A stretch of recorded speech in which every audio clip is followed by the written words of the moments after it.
നമസ്കാരം. മലയാളി വാർത്തയിലേക്ക് സ്വാഗതം. സംസ്ഥാനത്തെ ലഹരി മാഫിയക്കെതിരെയുള്ള ഓപ്പറേഷൻ തൂഫാൻ വേട്ടയ്ക്ക് പിന്തുണ പ്രഖ്യാപിച്ച് കോൺഗ്രസ് നേതാവ് കെ സുധാകരൻ MP കൊച്ചിയിൽ വിളിച്ചു ചേർത്ത യോഗത്തിൽ കുപ്രസിദ്ധ ക്രിമിനൽ കേസ് പ്രതികളും മുൻ ഗുണ്ടാ നേതാക്കളും കൂട്ടത്തോടെ പങ്കെടുത്തത് വൻ വിവാദമാകുന്നു. പുതിയൊരു രാഷ്ട്രീയ ചർച്ചയ്ക്ക് ഇത് വഴിവെച്ചിട്ടുണ്ട്. നിരവധി അക്രമ കേസുകളിൽ പ്രതിയായ മട്ടാഞ്ചേരി ഹാരിസ്, പ്രമാദമായ തോക്കുകേസ് പ്രതി റിയാസ്, കൊടും ക്രിമിനൽ പുലി നസീർ, കൊച്ചിയിലെ ബ്യൂട്ടി പാർലർ വെടിവെപ്പ് കേസിലെ മുഖ്യപ്രതി ബിലാൽ തുടങ്ങി അധോലോക പശ്ചാത്തലമുള്ള വൻനിരയാണ് സുധാകരനൊപ്പം വേദി പങ്കിട്ടത്. ലഹരി വിരുദ്ധ യോഗത്തിന്റെ പേരിൽ അധോലോക സംഘങ്ങളെ ഒരുമിച്ച് കൂട്ടിയ കെ സുധാകരന്റെ നടപടിക്കെതിരെ കോൺഗ്രസിനുള്ളിൽ തന്നെ കടുത്ത അമർഷം പുകയുകയാണ്. അതേസമയം കെ സുധാകരൻ കൊച്ചിയിൽ വിളിച്ചു ചേർത്ത ഈ വിവാദ യോഗം തങ്ങളുടെ അറിവോടെയോ സമ്മതത്തോടെയോ അല്ലെന്ന് വ്യക്തമാക്കി എറണാകുളം DCC നേതൃത്വം അടിയന്തരമായി രംഗത്തെത്തി. ലഹരി വിരുദ്ധ പോരാട്ടങ്ങൾക്ക് ഐക്യദാർഢ്യം പ്രഖ്യാപിക്കാൻ എന്ന പേരിൽ കൊച്ചിയിൽ ഇത്തരം ഒരു യോഗം സംഘടിപ്പിക്കുന്നതിനെ കുറിച്ചും DCCക്ക് യാതൊരുവിധ മുൻകൂർ അറിയിപ്പും ലഭിച്ചിരുന്നില്ല. ക്രിമിനൽ കേസ് പ്രതികളെയും ഗുണ്ടാ നേതാക്കളെയും അണിനിരത്തി നടത്തിയ ഈ കൂട്ടായ്മയുമായി ഔദ്യോഗിക കോൺഗ്രസ് പ്രസ്ഥാനത്തിന് യാതൊരുവിധ ബന്ധവുമില്ലെന്നും എറണാകുളം DCC ഭാരവാഹികൾ കടുത്ത ഭാഷയിൽ പ്രതികരിച്ചു. യോഗത്തിന് മുമ്പോ ശേഷമോ തങ്ങളുടേതായി യാതൊരു കൂടിയാലോചനയും സുധാകരൻ നടത്തിയിട്ടില്ലെന്നും അവർ കൂട്ടിച്ചേർത്തു. ആഭ്യന്തര വകുപ്പും എക്സൈസ് വകുപ്പും സംയുക്തമായി നടപ്പിലാക്കുന്ന ഓപ്പറേഷൻ തൂഫാൻ, ഓപ്പറേഷൻ തണ്ടർ എന്നീ ലഹരി വിരുദ്ധ പരിപാടികൾക്ക് ജനകീയ പിന്തുണ ഉറപ്പാക്കുക എന്ന വ്യാജേനയാണ് കൊച്ചിയിൽ ഈ യോഗം സംഘടിപ്പിച്ചത്. യോഗത്തിൽ പങ്കെടുത്ത കുപ്രസിദ്ധ നേതാക്കളോട് സംസ്ഥാന സർക്കാരിന്റെ ലഹരി വിരുദ്ധ പരിശ്രമങ്ങളുടെ ഭാഗമാകാൻ കെ സുധാകരൻ MP പരസ്യമായി ആവശ്യപ്പെടുകയും ചെയ്തു. എന്നാൽ യോഗത്തിന്റെ ദൃശ്യങ്ങളും ചിത്രങ്ങളും തൊട്ടു പിന്നാലെ സാമൂഹിക മാധ്യമങ്ങളിൽ വ്യാപകമായി പ്രചരിച്ചതോടെ കോൺഗ്രസ് വലിയ തോതിൽ പ്രതിരോധത്തിലായത്. ലഹരി വിരുദ്ധ യോഗത്തിൽ ലഹരിക്കടുത്ത് ക്രിമിനൽ കേസുകളിലെ സ്ഥിരം പ്രതികൾ എങ്ങനെ മുഖ്യ അതിഥികളായി എത്തിയെന്നാണ് പൊതുസമൂഹം ചോദിക്കുന്നത്.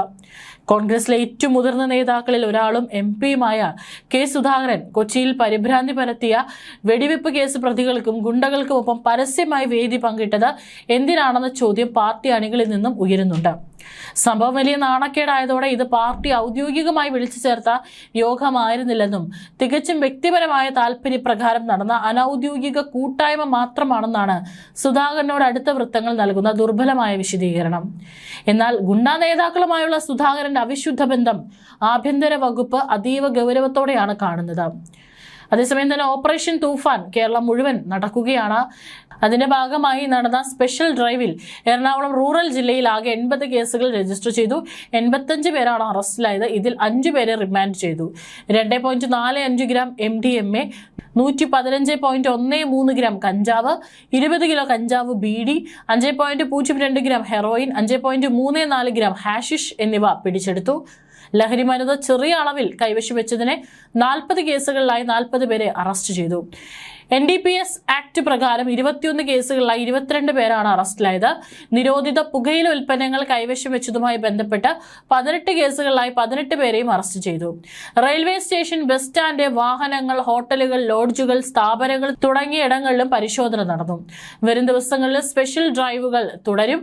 ഓപ്പറേഷൻ തൂഫാന്റെ ഭാഗമായി ഷൊർണൂരിൽ ലോഡ്ജുകൾ കേന്ദ്രീകരിച്ച് നടത്തിയ പരിശോധനയിലും 17 ഗ്രാം MDMA-യുമായി യുവതി ഉൾപ്പെടെ 2 പേർ പിടിയിലായി. പിടിയിലായവർ സംസ്ഥാനം ഒട്ടുടുക്ക് ലഹരി വിൽപ്പന നടത്തുന്ന സംഘത്തിലെ പ്രധാനികളാണെന്നും പോലീസ് പറഞ്ഞു. ജില്ലയിൽ പിടികൂടിയതിൽ ഏറ്റവും കൂടിയ അളവിലുള്ള MDMA ആണ് ഷൊർണൂരിൽ നിന്ന് പിടികൂടിയത്.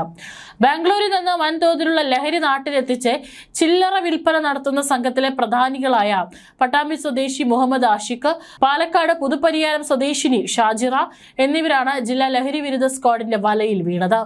ലഹരി ഇടപാടാണെന്ന് സംശയം തോന്നാതിരിക്കാനാണ് യുവതിയെ കൂടെ കൂട്ടി ലോഡ്ജിൽ താമസിപ്പിച്ചത് എന്നാണ് പോലീസിന്റെ കണ്ടെത്തൽ. പിടിയിലാവുന്നതിന് മണിക്കൂറുകൾക്ക് മുമ്പും ഇരുവരും ലഹരി ഉപയോഗിച്ചതായും പരിശോധനയിൽ വ്യക്തമായി. പെട്ടെന്ന് പിടിയിലാവാതിരിക്കാൻ വാട്സപ്പിലൂടെ മാത്രമാണ് ഇടപാടുകാരുമായുള്ള ആശയവിനിമയം.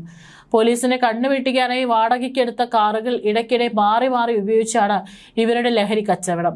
പാലക്കാട് ജില്ലാ പോലീസ് മേധാവിയുടെയും ഷൊർണൂർ DYSPയുടെയും നിർദ്ദേശപ്രകാരം ജില്ലാ ലഹരി വിരുദ്ധ സ്ക്വാഡും CI P Vishnu, SI-മാരായ KP Ashwin, Binoy Kuriakose, ASI K Anilkumar, SPO-മാരായ Sajeesh, Suji Shekhar എന്നിവരുടെ നേതൃത്വത്തിലുള്ള പോലീസ് സംഘവും ചേർന്നാണ് പ്രതികളെ പിടികൂടിയത്. ഓപ്പറേഷൻ തൂഫാന്റെ ഭാഗമായി ലഹരിയുടെ പ്രധാന ഉറവിടം ബംഗളൂരാണെന്നും പോലീസ് കണ്ടെത്തി. ആന്ധ്ര, ഒറീസ അതിർത്തിയിൽ നിന്ന് കഞ്ചാവ് എത്തുന്നതായും തായ്ലാന്റ്, കംബോഡിയ തുടങ്ങിയ വിദേശ രാജ്യങ്ങളുമായി പ്രതികൾക്ക് ബന്ധമുണ്ടെന്നും DGP റവാഡ ചന്ദ്രശേഖർ വെളിപ്പെടുത്തി.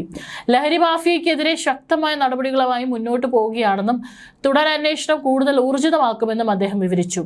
ലഹരിക്കടത്തിന്റെ കൃത്യമായ ഉറവിടം കണ്ടെത്താനുള്ള ശ്രമങ്ങളാണ് ഇപ്പോൾ നടക്കുന്നത്. ഇതിനായി മറ്റ് സംസ്ഥാനങ്ങളുടെ ഏകോപനത്തോടെയുള്ള അന്വേഷണം തുടരുകയാണ്. ഇതിന്റെ ഭാഗമായി ജൂലൈ 2ാം വാരത്തിൽ മറ്റ് സംസ്ഥാനങ്ങളിലെ DGPമാരുടെ പ്രത്യേക യോഗം ചേരുമെന്നും റവാഡ ചന്ദ്രശേഖർ വ്യക്തമാക്കി. അതേസമയം ഓപ്പറേഷൻ തൂഫാന്റെ ഭാഗമായി ഇന്നലെ വരെ 4146 കേസുകൾ രജിസ്റ്റർ ചെയ്തെന്നും പോലീസ് നേരത്തെ അറിയിച്ചു. വിവിധ ലഹരി കേസുകളിലായി 4471 പേരാണ് അറസ്റ്റിലായിട്ടുള്ളത്. 2203 ഗ്രാം MDMAയും 376 ഗ്രാം കഞ്ചാവുമാണ് പിടിച്ചെടുത്തത്. കൊമേഴ്ഷ്യൽ ക്വാണ്ടിറ്റിയിൽ 36 കേസുകളും രജിസ്റ്റർ ചെയ്തിട്ടുണ്ടെന്നും പോലീസ് വ്യക്തമാക്കിയിരുന്നു. പുതിയ വിവരങ്ങൾ ഉടൻ തന്നെ പുറത്തുവിടുമെന്നും പോലീസ് വ്യക്തമാക്കി.